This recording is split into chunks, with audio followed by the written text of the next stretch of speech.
Bye aunty. Hi, ಎಲ್ಲರೂ ಹೇಗಿದ್ದೀರಾ? ಎಲ್ಲರೂ ಚೆನ್ನಾಗಿದ್ದೀರಾ ಅಂತ ಅನ್ಕೋತೀನಿ. ನಾನು ತುಂಬ ದಿನಗಳಿಂದ ವಿಡಿಯೋ ಮಾಡೋಕ್ಕೆ ಆಗಿಲ್ಲ, ಯಾಕಂದರೆ ನನ್ನ ಫೋನ್ ವರ್ಕ್ ಆಗ್ತಿರಲಿಲ್ಲ. ಫೋನಲ್ಲಿ ಚಾರ್ಜಿಂಗ್ ಪ್ರಾಬ್ಲಮ್ ಇತ್ತು, ಚಾರ್ಜೇ ನಿಲ್ತಿರಲಿಲ್ಲ. ಸರ್ವಿಸ್ ಸೆಂಟರಿಗೆ ತೊಗೊಂಡು ಹೋದರೆ ಅವರು ಇದ್ರ ಸ್ಪೇರ್ ಪಾರ್ಟ್ಸ್ ಅವೈಲಬಲ್ ಇಲ್ಲ, ಇದು ರಿಪೇರ್ ಆಗಲ್ಲ, ಇಲ್ಲಿ ಲೋಕಲಲ್ಲಿ ಟ್ರೈ ಮಾಡಿ ಅಂದರು. ಲೋಕಲಲ್ಲಿ 3-4 ಡೇಸ್ ಹಿಡೀತು ಎಲ್ಲ ಸರಿ ಮಾಡಿಸ್ಕೊಳ್ಳೋ ಅಷ್ಟರಲ್ಲಿ. ಹಾಗಾಗಿ ಏನೂ ರೆಕಾರ್ಡ್ ಮಾಡ್ಕೊಳ್ಳೋಕ್ಕಾಗಲಿಲ್ಲ. ಫ್ರೈಡೇ ನವೆಂಬರ್ 14 ಯೋಶ್ನಿಗೆ ಸ್ಪೋರ್ಟ್ಸ್ ಡೇ ಇಟ್ಟಿದ್ರು, ಅವತ್ತೇ ಚಿಲ್ಡ್ರನ್ಸ್ ಡೇ ಕೂಡ ಇತ್ತಲ್ಲ. ಸೊ ನಾವು 8 ಗಂಟೆಗೆಲ್ಲ ಫೀಲ್ಡ್ಗೆ ಹೋದ್ವಿ. 12 o'clockವರೆಗೂ ಆಯಿತು ಪ್ರೋಗ್ರಾಮ್. 1 to 4ಗೆ ಫೀಲ್ಡಲ್ಲೇ ಒಂದಷ್ಟು ಗೇಮ್ಸ್ ಆಡಿಸಿದ್ರು. ಯೋಶ್ನಿ ಅವರಿಗೆ ಇದನ್ನು ಆಡಿಸ್ತಾ ಇದ್ದಾರೆ, ಲಾಸ್ಟಲ್ಲಿ ಇದ್ದಾಳಲ್ಲ ಅವಳೇ ಯೋಶ್ನಿ. ಬಿಗಿನಿಂಗಲ್ಲಿ ಸ್ವಲ್ಪ ಚೆನ್ನಾಗಿ ಮಾಡಿದ್ಲು ಫಾಸ್ಟಾಗಿ, ಬಟ್ ಆಮೇಲೆ ಸ್ಲೋ ಆಗಿಬಿಟ್ಲು. ಅವಳು ಸ್ವಲ್ಪ ವೀಕೆ ಸ್ಪೋರ್ಟ್ಸಲ್ಲಿ, ನಾನು ಮೊದಲೇ ಹೇಳ್ದಂಗೆ. ತುಂಬಾ ಟೈಮ್ ತೊಗೊಂಡ್ರು ಅಂತ ಅನ್ನಿಸ್ತು. ಚಿಕ್ಕ ಮಕ್ಕಳಿಗೆಲ್ಲ ನಿಜವಾಗ್ಲೂ ಬೋರ್ ಆಗಿತ್ತು, ಫುಲ್ ಟಯರ್ಡ್ ಆಗಿಬಿಟ್ಟಿದ್ರು. ಪಾರ್ಟಿಸಿಪೇಟ್ ಮಾಡಿ ಟಯರ್ಡ್ ಆಗಿರಲಿಲ್ಲ, ಅವರು ವೆಯ್ಟ್ ಮಾಡಿ ಮಾಡಿ ಮಾಡಿ ಟಯರ್ಡ್ ಆಗಿದ್ರು ಅಂತ ಅನಿಸ್ತಿತ್ತು.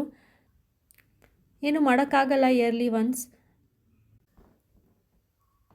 ನಾವು ಲಾಸ್ಟ್ ವೀಕ್ ಮದುವೆ ಇತ್ತು ಅಂತ ಹೋಗಿದ್ವಲ್ಲ, ಅಲ್ಲಿಂದ ಬಂದ ಮೇಲೆ ಅಂದ್ಕೊಂಡ್ವಿ ಓಕೆ ಇನ್ಯಾವುದೂ ಪ್ರೋಗ್ರಾಮ್ಸ್ ಇಲ್ಲ, ಪದೇ ಪದೇ ಏನು ಹೋಗೋ ಅವಶ್ಯಕತೆ ಇಲ್ಲ, ಮುಗೀತು ಸದ್ಯಕ್ಕೆ ಅಂತ ಅಂದ್ಕೊಂಡು ಬಂದ್ವಿ. ಅದಾದ ಒಂದು 4-5 ಡೇಸಿಗೆಲ್ಲ ನಮಗೆ ಕಾಲ್ ಬಂತು, ನಮ್ಮ ಅಜ್ಜಿ ಒಬ್ಬರು ತೀರ್ಕೊಂಡಿದ್ದಾರೆ ಅಂತ. ಅಜ್ಜಿ ಅಂದರೆ ನಮ್ಮ ಅಪ್ಪನ ದೊಡ್ಡಮ್ಮ ಇದ್ದರು, ಏಜ್ ಆಗಿತ್ತು ಅವರಿಗೆ. ಅಜ್ಜಿ ಅಂದಮೇಲೆ ಹೋಗಲೇಬೇಕಲ್ಲ, ಫಿನರಲ್ಲಿಗೆ ಹೋಗಿದ್ವಿ. ಮತ್ತು ಸೂತಕ ತೆಗೆಯೋದಿತ್ತು. 11ನೇ ದಿನದ ಕಾರ್ಯ ಇದ್ದಿದ್ದು 17ನೇ ತಾರೀಕು, ಅಂದರೆ ಮಂಡೇ. ಸೊ ನಾವು ಯೋಶ್ನಿ ಸ್ಪೋರ್ಟ್ಸ್ ಡೇ ಮುಗಿಸ್ಕೊಂಡು ಈವ್ನಿಂಗ್ ಹೊರಟ್ವಿ. ನನ್ನ ತಂಗಿ ಕೂಡ ಬಂದಳು ನಮ್ಮ ಜೊತೆನೇ, ಯಾಕಂದರೆ ನಾನು ಒಬ್ಳಿಗೆ ಮಾಡೋಕ್ಕಾಗಲ್ವಲ್ಲ, ತುಂಬ ಕೆಲಸ ಇರುತ್ತೆ. ಇವಾಗ ತಾನೇ ಹಬ್ಬಕ್ಕೆ ಅಂತ ಎಲ್ಲ ಮಾಡಿದ್ವಿ, ಈಗ ಮತ್ತೆ ಎಲ್ಲ ಒಂದು ಕಡೆಯಿಂದ ಮಾಡೋದು ಅಂದರೆ ಹೆಂಗೆ ಮಾಡೋದು ಅಂತ ಯೋಚನೆ ಆಗಿಬಿಟ್ಟಿತ್ತು. ಫ್ರೈಡೇ 12 o'clock ಮಿಡ್ನೈಟ್ ರೀಚ್ ಆದ್ವಿ. ಸ್ಯಾಟರ್ಡೆ ಮಾರ್ನಿಂಗಿಂದ ಈವ್ನಿಂಗ್ವರೆಗೂ ಫುಲ್ ಎಲ್ಲ ಕ್ಲೀನ್ ಮಾಡಿದ್ವಿ. ಒಂದು ಅಡ್ವಾಂಟೇಜ್ ಅಂದರೆ ರೀಸೆಂಟಾಗಿ ಎಲ್ಲ ಕ್ಲೀನ್ ಮಾಡ್ಕೊಂಡಿದ್ದರಿಂದ ಬೇಗ ಬೇಗ ಆಗೋಯ್ತು ಕೆಲಸಗಳೆಲ್ಲ. ಸಂಡೇ ರಾಜು ಕಡೆದು ಒಂದು ಮದುವೆ ಇತ್ತು, ಅವ್ರ ಅತ್ತೆ ಮಗಳದ ಮದುವೆ, ಸೊ ಹೋಗಲೇಬೇಕಿತ್ತು. ಪಿಂಕಿ ನೀವು ಮದುವೆಗೆ ಹೋಗಿರಿ, ನಾನು ಆಮೇಲೆ ಬಂದು ಜಾಯ್ನ್ ಆಗ್ತೀನಿ, ಒಟ್ಟಿಗೆ ವಾಪಸ್ ಬೆಂಗಳೂರಿಗೆ ಹೋಗೋಣ ಅಂತ ಹೇಳಿದ್ಲು. ಸೊ ನಾವು ಬೆಳಗ್ಗೆನೇ ಹೊರಟು ಬಂದುಬಿಟ್ವಿ. ಮಿಕ್ಕಿದ ಕೆಲಸ ಎಲ್ಲ ಅವಳೇ ಮುಗಿಸಿ ಆಮೇಲೆ ಬಂದು ಜಾಯ್ನ್ ಆದಳು. ಮದುವೆ ಇದ್ದಿದ್ದು ಹುಣಸೂರಲ್ಲಿ. ನಮ್ಮ ಆಂಟಿ ಅಂದಿರು ಮತ್ತು ನನ್ನ ಕಸಿನ್ಸ್ ಎಲ್ಲ ಬಂದಿದ್ದರು. ನನ್ನ ಚಿಕ್ಕಮ್ಮನ ಮಗಳು ಊರು ಹತ್ತಿರದಲ್ಲೇ ಇದೆ, ಅವಳು ಮನೆಗೆ ಕರೆದ್ಲು. ನಾವು ತುಂಬ ದಿನ ಆಗಿತ್ತು ಹೋಗಿ, ಸೊ ಹೋಗ್ಬಿಟ್ಟು ಹೋಗೋಣ ಅಂತ ಅಲ್ಲಿಗೆ ಹೋಗಿ ಬಂದ್ವಿ. ನೋಡಿ ಇಷ್ಟೆಲ್ಲ ಐಟಮ್ಸ್ ಅವಳೇ ಕೊಟ್ಟಿರೋದು. ಅವ್ರು ಅಗ್ರಿಕಲ್ಚರ್ ಮಾಡೋದ್ರಿಂದ ಇದೆಲ್ಲ ಅವರೇ ಬೆಳೆದಿರೋದು.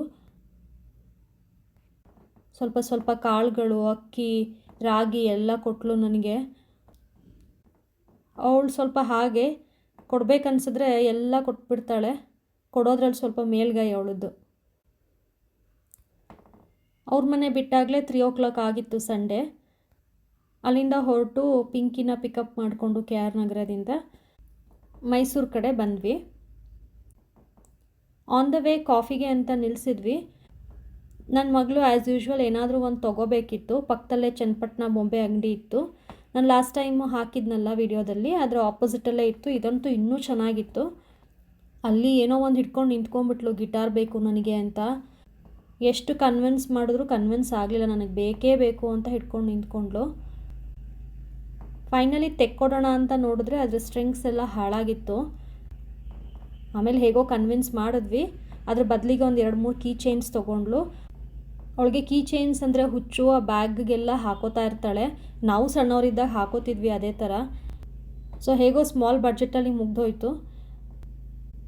ಅಲ್ಲೊಂದು ಲಾವಂಚ ಬೇರಲ್ಲಿ ಮಾಡಿರೋ ದೃಷ್ಟಿ ಗಣಪತಿ ಇತ್ತು, ನನಗೆ ಇಷ್ಟ ಆಯಿತು. ನಂಗೆ ಬೇಕು ಅಂತ ಅಂದ್ಕೊತಾ ಇದ್ದೆ ಮುಂಚೆಯಿಂದ ಮನೆಗೆ ಡೋರ್ಗೆ ಹಾಕೋದಕ್ಕೆ ಅಂತ.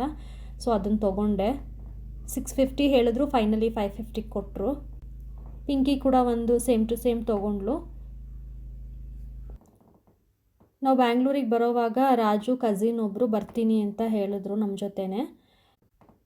ಅವ್ರ ಮನೆ ಕೂಡ ನಮ್ಮ ಮನೆ ಹತ್ತಿರದಲ್ಲೇ ಇರೋದು. ಆನ್ ದ ವೇ ಅವ್ರನ್ನ ಮನೆಗೆ ಡ್ರಾಪ್ ಮಾಡಿ ನಾವು ರೀಚ್ ಆಗೋ ಅಷ್ಟರಲ್ಲಿ 9 ಆಗಿತ್ತು.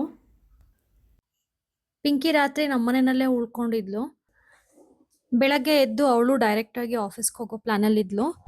ಯೋಶ್ನಿಗಂತೂ ಯಾರಾದರೂ ಬಂದರೆ ಕಳ್ಸೋದಕ್ಕೆ ವಾಪಸ್ಸು ಮನಸ್ಸೇ ಇರಲ್ಲ. ಫುಲ್ ಬೇಜಾರು ಮಾಡ್ಕೊಂಡಿರ್ತಾಳೆ. ಇನ್ನು ಅವಳು ಹೋದ್ಮೇಲೆ ಯೋಶ್ನಿ ಕೂಡ ಸ್ಕೂಲ್ಗೆ ಹೋದ್ರು. ನನ್ನ ಹಸ್ಬೆಂಡ್ ಕೆಲ್ಸಕ್ಕೆ ಹೋದರು.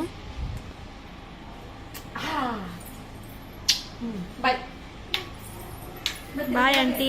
ರಾತ್ರಿ ಲೇಟಾಗಿ ಇದ್ದಿದ್ದರಿಂದ ಎಲ್ಲ ತೊಗೊಂಡು ಬಂದು ಅಲ್ಲೇ ಹಾಲಲ್ಲಿ ಎಲ್ಲೆಲ್ಲಿ ಬೇಕು ಅಲ್ಲಲ್ಲಿ ಇಟ್ಬಿಟ್ಟಿದ್ವಿ. ನನಗಂತೂ ಯಾವ ಕಡೆಯಿಂದ ತೆಗಿಲಿ ಇದನ್ನೆಲ್ಲ ಅಂತ ಅನ್ನಿಸ್ಬಿಡ್ತು. ಎಲ್ಲ ಕಡೆ ಹರಗಿತ್ತು. ಆಮೇಲೆ ಇನ್ನೇನು ಮಾಡೋದು, ಎಲ್ಲ ಒಂದೊಂದಾಗಿ ಎತ್ತಿಟ್ಟು ಅವಳು ಕೊಟ್ಟಿದ್ದ ಕಾಳುಗಳೆಲ್ಲ ಫ್ರೀಝರಲ್ಲಿ ಇಟ್ಟೆ. ಕಾಳುಗಳು ಬೇಗ ಹುಳಿದ್ಬಿಡ್ತವೆ, ಅದು ಜಾಸ್ತಿ ಕ್ವಾಂಟಿಟಿನಲ್ಲಿ ಇದ್ರಂತೂ ಇನ್ನೂ ಬೇಗ ಹುಳಿತಾವೆ. ಫ್ರೀಝರಲ್ಲಿ ಇಟ್ಬಿಟ್ರೆ ತುಂಬ ದಿನ ಬರುತ್ತೆ. ನನ್ನ ಹತ್ರ ಬರೋ ಬಾಕ್ಸ್ಗಳೆಲ್ಲ ಯುಟಿಲೈಸ್ ಮಾಡಿಕೊಂಡ್ರೂ ಸಾಕಾಗಲಿಲ್ಲ. ಎಷ್ಟಾಗುತ್ತೋ ಅಷ್ಟನ್ನು ಬಾಕ್ಸಿಗೆ ಹಾಕ್ತೆ, ಇನ್ನು ಮಿಕ್ಕಿದ್ದನ್ನು ಹಾಗೆ ಇಟ್ಟಿದ್ದೀನಿ. ಸ್ವಲ್ಪ ಬಟ್ಟೆ ಕೂಡ ಇತ್ತು ಮಡ್ಸಿಡೋದಕ್ಕೆ. ಊರಿಗೆ ಹೋಗೋ ಅರ್ಜೆಂಟಲ್ಲಿ ಎಲ್ಲ ಹಾಗಾಗೆ ಬಿಟ್ಟು ಹೋಗಿದ್ದೆ, ಎಲ್ಲ ಮಡ್ಸಿಡ್ತಾ ಇದ್ದೀನಿ. ಇವಾಗ ಹಸಿಕಾಯಿ ಸೀಸನ್ ಅಲ್ಲ, ತೊಗರಿಕಾಯಿ ಅವರೆಕಾಯಿ ಸೀಸನ್ನು. ಆನ್ ದ ವೇ ಮಾರ್ತಾಯಿದ್ರು ನಮ್ಮೂರ ಕಡೆ. ನಾಟಿ ತೊಗರಿಕಾಯಿ ಎಲ್ಲ ಚೆನ್ನಾಗಿತ್ತು, ತೊಗೊಂಡು ಬಂದಿದ್ದೆ. ಅದನ್ನೆಲ್ಲ ಎಡೆದು ಸಾಂಬಾರು ಮಾಡೋಣ ಅಂತ ಮಾಡ್ತಾಯಿದ್ದೀನಿ. ಎಲ್ಲದನ್ನು ಒಂದೇ ದಿನ ಯೂಸ್ ಮಾಡೋಕ್ಕಾಗಲ್ವಲ್ಲ, ಸ್ವಲ್ಪ ಬಾಕ್ಸ್ಗೆ ಹಾಕಿ ಇಟ್ಟಿದ್ದೀನಿ, ಇನ್ನೊಂದು ದಿನ ಮಾಡ್ಕೊಳ್ಳೋಣ ಅಂತ. ನಾನು ಹಾಲಿನ ಕೆನೆ ಎಲ್ಲ ಸೆಪ್ರೇಟಾಗಿ ಎತ್ತಿಟ್ಟಿರ್ತೀನಿ. 15 ಅಥವಾ 20 ಡೇಸ್ ಒನ್ಸ್ ಅದನ್ನು ಬೆಣ್ಣೆ ಮಾಡಿ ತುಪ್ಪ ಮಾಡ್ಕೋತೀನಿ. ಸಾಂಬಾರು ಮಾಡಾದಮೇಲೆ ಅದನ್ನು ಕೂಡ ರೆಡಿ ಮಾಡಿಬಿಡೋಣ ಅಂತ ಮಾಡ್ತಾ ಇದ್ದೆ. ನಾನು ಜನರಲಿ ಹೊರಗಡೆ ತುಪ್ಪ ತೊಗೊಳ್ಳೋದೇ ಇಲ್ಲ. ನಾವು ಯಾರೂ ಅಷ್ಟು ಇಷ್ಟಪಟ್ಟು ತುಪ್ಪ ತಿನ್ನಲ್ಲ, ಸೊ ಇರೋದ್ರಲ್ಲಿ ಮ್ಯಾನೇಜ್ ಆಗುತ್ತೆ. ಈ ಸೋಮವಾರ ಕಡೆ ಕಾರ್ತಿಕ ಸೋಮವಾರ, ಸೊ ಪೂಜೆ ಕೂಡ ಮಾಡೋದಿತ್ತು ನನಗೆ. ಎಲ್ಲ ಕೆಲಸ ಮುಗಿಸಿ ಪೂಜೆ ಮಾಡೋದು ಈವ್ನಿಂಗ್ ಆಗೋಯಿತು. ಕಡೆ ಕಾರ್ತಿಕ ಮಾಡೋವಾಗ ಒಂದು ಸ್ವಲ್ಪ ಜಾಸ್ತಿ ದೀಪಗಳನ್ನ ಹಚ್ಚಿಡಬೇಕು, ಎಲ್ಲ ಬಾಗಿಲುಗಳು ಹಚ್ಚಿಡಬೇಕು, ಸ್ವಲ್ಪ ಹೊರಗಡೆ ಎಲ್ಲ ಹಚ್ಚಿಡಬೇಕು ಲಾಸ್ಟ್ ಡೇ ಆಗಿರೋದ್ರಿಂದ. ಆಮೇಲೆ ಹೊಸಲು ಪೂಜೆ ಮಾಡಬೇಕು, ಇದು ನಮ್ಮ ಕಡೆ ಫಾಲೋ ಮಾಡೋದು. ಸೊ ನಾನು ಹಾಗೆ ಮಾಡಿ ಮುಗಿಸ್ದೆ. ಇದು ನೆಕ್ಸ್ಟ್ ಡೇ ಮಾರ್ನಿಂಗ್. ಗಿಡಗಳಲ್ಲೆಲ್ಲ ಕಳೆ ಬೆಳೆದಿತ್ತು. ನನ್ನ ಹಸ್ಬೆಂಡ್ ಕೆಲಸಕ್ಕೆ ಹೋಗೋಕ್ಕೂ ಮುಂಚೆ ಸ್ವಲ್ಪ ಹೆಲ್ಪ್ ತೊಗೊಳ್ಳೋಣ ಅಂತ ಕರ್ಕೊಂಡು ಹೋದೆ ಮೇಲೆ. ಇದು ನೋಡಿ, ಇದು ಜೇಡ್ ಪ್ಲ್ಯಾಂಟು ಎಷ್ಟು ಚೆನ್ನಾಗಿ ಬಂದಿದೆ. ಇದ್ರ ಕಟಿಂಗ್ಸು 2 ಸರಿ ನಾನು ಹಾಕಿದೆ. ಅದು ಇಂಡೋರಲ್ಲಿ ಇಟ್ಟಿದ್ರಿಂದನೋ ಏನೋ ಅದು ಬರಲಿಲ್ಲ. ಇವಾಗ ಹೊರಗಡೆಗೆ ಹಾಕ್ಬಿಟ್ಟು ಟ್ರೈ ಮಾಡೋಣ ಅಂತ ತೊಗೊಂಡು ಹೋಗ್ತಾ ಇದ್ದೀನಿ.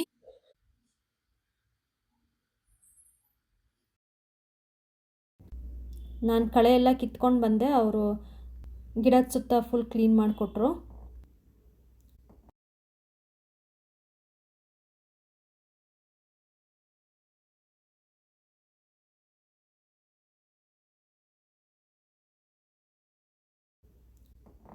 ನಾನು ಲಾಸ್ಟ್ ಟೈಮ್ ವಿಡಿಯೋ ಹಾಕಿದಾಗ ಇದೆಲ್ಲ ಫುಲ್ ಕಟ್ ಮಾಡಿಬಿಟ್ಟಿದ್ದೆ, ಯಾವುದೂ ಫ್ಲವರ್ಸ್ ಬರ್ತಿರ್ಲಿಲ್ಲ, ಬೋಗನ್ವಿಲ್ಲ. ಇವಾಗ ನೋಡಿ ಎಷ್ಟು ಚೆನ್ನಾಗಿ ಬಂದಿದೆ. ಗೊಬ್ಬರ ಎಲ್ಲ ಹಾಕಿದ್ರೆ ಇನ್ನೂ ಚೆನ್ನಾಗಿ ಬರುತ್ತೆ. ನಾನು ಈ ಸರಿ ಹಾಕ್ಸಿಲ್ಲ, ಅವ್ನು ತುಂಬ ಕಾಸ್ಟ್ಲಿ ಹೇಳ್ತಾನೆ ಅಂತ. ಇನ್ನೊಂದೇನೆಂದರೆ ಟೆರೆಸ್ ಗಾರ್ಡನ್ ಮಾಡ್ಕೊಳ್ಳೋದು ಈಸಿ, ಮೇಂಟೈನ್ ಮಾಡೋದು ಕಷ್ಟ. ಎಷ್ಟು ಕಡಿಮೆ ಆಗುತ್ತೋ ಅಷ್ಟು ಪಾಟ್ಸ್ ಇಟ್ಕೊಂಡ್ರೆ ಒಳ್ಳೆಯದು, ಇಲ್ಲಾಂದರೆ ಲೋಡ್ ಬೀಳುತ್ತೆ ಬಿಲ್ಡಿಂಗ್ ಮೇಲೆ, ಅದು ಕ್ರ್ಯಾಕ್ಸ್ ಕೂಡ ಆಗೋ ಚಾನ್ಸಸ್ ಇರುತ್ತೆ. ಆಮೇಲೆ ನೀರು ನಿಲ್ದಂಗೆ ನೋಡ್ಕೋಬೇಕು, ನೀರು ನಿಂತು ಬಿಟ್ಟರೆ ಕಷ್ಟ ಟೆರೆಸ್ ಮೇಲೆ. ಅದಲ್ಲದೆ ಆವಾಗ ಕ್ಲೀನ್ ಮಾಡ್ಕೋತಾ ಇರಬೇಕು. ಮಣ್ಣೆಲ್ಲ ಇರುತ್ತಲ್ಲ, ಮಳೆ ಬಂದಾಗ ತುಂಬ ಗಲೀಜು ಅನಿಸುತ್ತೆ. ನಮ್ಮ ಟೈಲ್ಸ್ ಕಲರೇ ಸ್ವಲ್ಪ ಚೇಂಜ್ ಆದಂಗೆ ಆಗಿಬಿಟ್ಟಿದೆ ಎಲ್ಲೆಲ್ಲಿ ಪಾಟ್ಸ್ ಇಟ್ಟಿದ್ದೀವೋ ಅಲ್ಲಿ. ಆಮೇಲೆ ಎಲೆಗಳು, ಫ್ಲವರ್ಸ್ ಎಲ್ಲ ಒಣಗಿದ ಮೇಲೆ ಕೆಳಗಡೆ ಬೀಳ್ತಾ ಇರುತ್ತೆ, ಅದನ್ನೆಲ್ಲ ಗುಡಿಸ್ತಾ ಇರಬೇಕು, ಎತ್ತು ಹಾಕ್ತಾ ಇರಬೇಕು, ಇಲ್ಲಾಂದರೆ ಚೆನ್ನಾಗಿ ಕಾಣಲ್ಲ ನೋಡೋದಕ್ಕೆ. ನನಗೆ ಇದು ಬೋಗನ್ವಿಲ್ಲ ಚೆನ್ನಾಗಿ ಕಾಣುತ್ತೆ ಇಲ್ಲಿ ಇಟ್ಟರೆ ಅಂತ ಹೇಳಿ ಎಲ್ಲದಕ್ಕೂ ಬೋಗನ್ವಿಲ್ಲ ಹಾಕಿಸ್ಬಿಟ್ಟೆ. ಪ್ರಾಬ್ಲಮ್ ಅಂದರೆ ಅದ್ರ ಫ್ಲವರ್ಸ್ ಎಲ್ಲ ತುಂಬ ಉದುರುತ್ತೆ ಒಣಗಿದ ಮೇಲೆ. ವೀಕ್ಲಿ ಒನ್ಸ್ ಆದರೂ ಅದನ್ನು ಕ್ಲೀನ್ ಮಾಡ್ಕೋತಾ ಇರಬೇಕು. ನನಗೆ ಸದ್ಯಕ್ಕೆ ಹೆಲ್ಪರ್ ಇದ್ದಾರೆ ಒಬ್ಬರು, ಅವರಿಗೆ ಹೇಳಿದ್ದೀನಿ ವೀಕ್ಲಿ ಒನ್ಸ್ ಕ್ಲೀನ್ ಮಾಡ್ಕೊಳ್ಳೋದಕ್ಕೆ. ಅವರು ಗುಡಿಸ್ಕೊಂಡು ಬಿಡ್ತಾರೆ, ಒರೆಸೋದೆಲ್ಲ ಏನೂ ಮಾಡಲ್ಲ. ಯಾವಾಗಾದರೂ ಹಬ್ಬ ಏನಾದರೂ ಆದಾಗ ಫ್ರೀ ಇದ್ದೀನಿ ಅಂತ ಅನ್ನಿಸ್ದಾಗ ನಾನೇ ಒಂದ್ಸರಿ ಎಲ್ಲ ತೊಳ್ಕೊಂಡು ಬಿಡ್ತೀನಿ. ಆಮೇಲೆ ಈ ದಾಸವಾಳಗಳೆಲ್ಲ ಇಟ್ಕೊಂಡ್ರೆ ಬೇಗ ಹುಳ ಬಿಟ್ಬಿಡುತ್ತೆ. ಅದು ಬೇರೆ ಗಿಡಗಳಿಗೂ ಸ್ಪ್ರೆಡ್ ಆಗುತ್ತೆ. ಆವಾಗವಾಗ ಪೆಸ್ಟಿಸೈಡ್ ಸ್ಪ್ರೇ ಮಾಡ್ತಾ ಇರಬೇಕು. ಅಟ್ಲೀಸ್ಟ್ ವೀಕ್ಲಿ ಒನ್ಸ್ ಆದರೂ 1 ಅವರ್ ಟೈಮ್ ಇದೆ ನಮ್ಮ ಹತ್ರ ಮೇಂಟೈನ್ ಮಾಡೋದಕ್ಕೆ ಅಂದರೆ ಟೆರೆಸ್ ಗಾರ್ಡನ್ ಚೆನ್ನಾಗಿರುತ್ತೆ. ಇಲ್ಲ ಕಷ್ಟ ಆಗುತ್ತೆ. ಇದು ಆ್ಯಕ್ಚುಲಿ ಟ್ಯಾಂಕ್ ರೂಮು. ಇದನ್ನು ಸ್ವಲ್ಪ ಕನ್ವರ್ಟ್ ಮಾಡಿಸಿ ಸ್ಟೋರ್ ರೂಮ್ ಥರ ಮಾಡ್ಕೊಂಡ್ಬಿಟ್ಟಿದ್ದೀವಿ. ಇಲ್ಲಿ ಮೋಸ್ಟ್ಲಿ ಗಿಡಗಳದ್ದೇ ಎಲ್ಲ ಇದೆ ಐಟಮ್ಸು. ಈಸಿಯಾಗಿ ಸಿಗೋ ಥರ ಎಲ್ಲ ಇಲ್ಲೇ ಇಟ್ಬಿಟ್ಟಿದ್ದೀವಿ. ಇದು ಹಾಗೆ ಓಪನ್ ಬಿಟ್ಬಿಟ್ಟಿದ್ರೆ ಸ್ವಲ್ಪ ಆಡಾಗಿ ಕಾಣ್ತಾ ಇತ್ತು, ಅಷ್ಟು ಚೆನ್ನಾಗಿ ಕಾಣಿಸ್ತಿರ್ಲಿಲ್ಲ ಅಂತ ಹೀಗೆ ಮಾಡಿಸ್ಕೊಂಡಿದ್ದೀವಿ. ಯೂಸ್ಫುಲ್ ಕೂಡ ಇದೆ. ನನ್ನ ವ್ಲಾಗ್ನ ಇವತ್ತಿಗೆ ಇಲ್ಲೇ ಮುಗಿಸ್ತಾ ಇದ್ದೀನಿ. ಮತ್ತೆ ನೆಕ್ಸ್ಟ್ ವ್ಲಾಗಲ್ಲಿ ಸಿಗೋಣ. Please don't forget to like, subscribe and comment. Thank you for your support. Bye bye, take care.